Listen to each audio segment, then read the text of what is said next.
You've all seen it, right? That grainy, black and white footage. A man in a fedora lunges forward, a pistol just appears, and Lee Harvey Oswald, the man accused of assassinating a president, crumples to the ground. The shooter, of course, was Jack Ruby.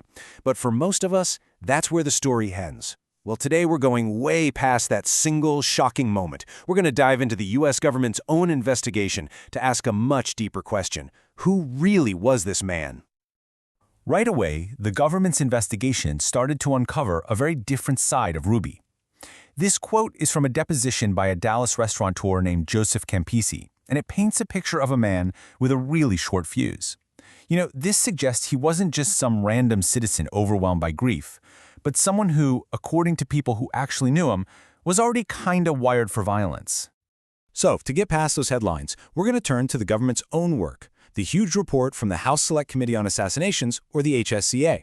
We're going to sift through their evidence, their depositions, their findings, all to build a more complete picture and try to understand the man behind that infamous act. And that raises a huge question, doesn't it? Why all the fuss?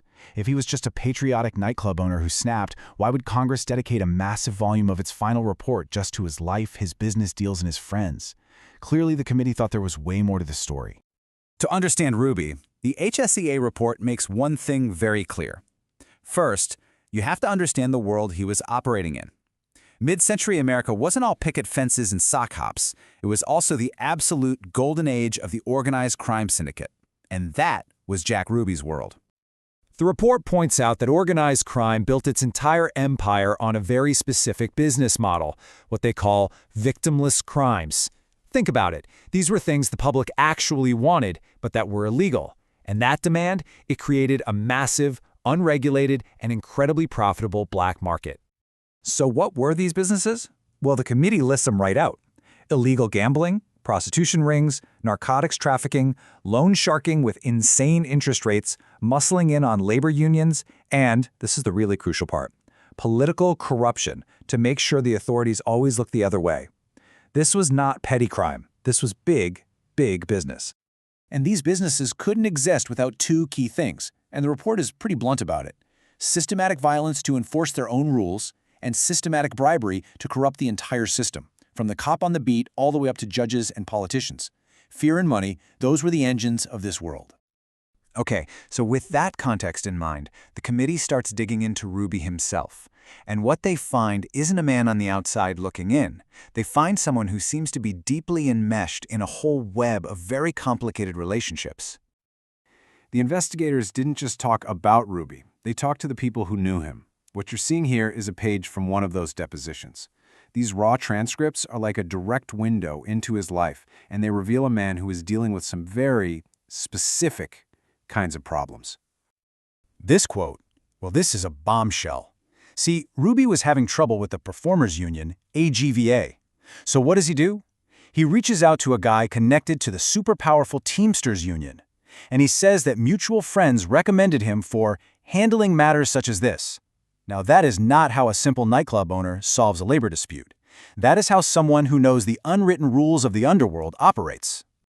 And you see this pattern again and again. The depositions are just filled with names. Joseph Campisi, who had known mob ties, was one of the very first people to visit Ruby in jail. Joseph Savello, a Dallas mob figure, gets mentioned. Even Carlos Marcello, the powerful New Orleans boss, his name comes up.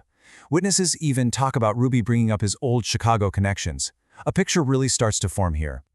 So, what does this all add up to?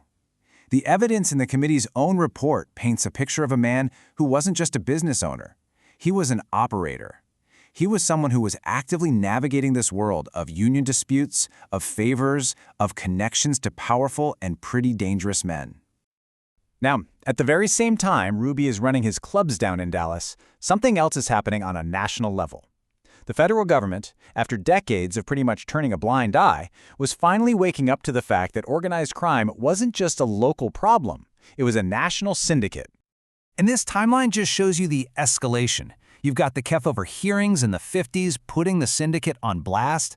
Then in 1957, state police just stumble upon this massive meeting of mob bosses in Appalachia, New York, which proved, hey, a national commission actually exists. And by the early 60s, the Kennedy administration had made fighting the mob a top priority. The pressure was seriously on.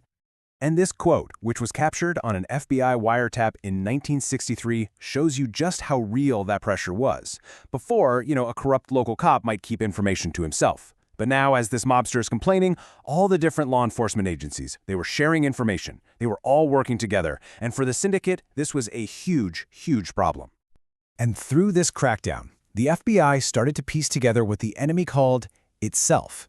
It wasn't the mafia. That's a term the press used. It was La Cosa Nostra, which is Italian for this thing of ours. It showed a level of internal organization and identity that the government was only just beginning to grasp. So let's bring it all back to the man in the fedora. We've got the context of his world, we have the evidence of his connections, and we've got the pressure cooker of a national crackdown on organized crime. How does all of that change our view of Jack Ruby? Well, on one hand, you have the simple official story, the emotional patriot.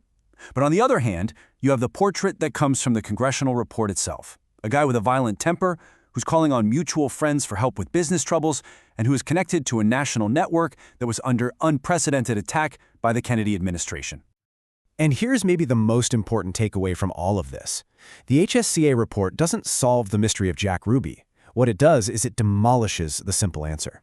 It uses evidence to replace a neat, tidy story with a much more complex, much darker, and frankly, a far more troubling set of questions. So we're left right back where we started, but with a much, much sharper question. Looking at the government's own evidence, who was Jack Ruby really? A grieving patriot?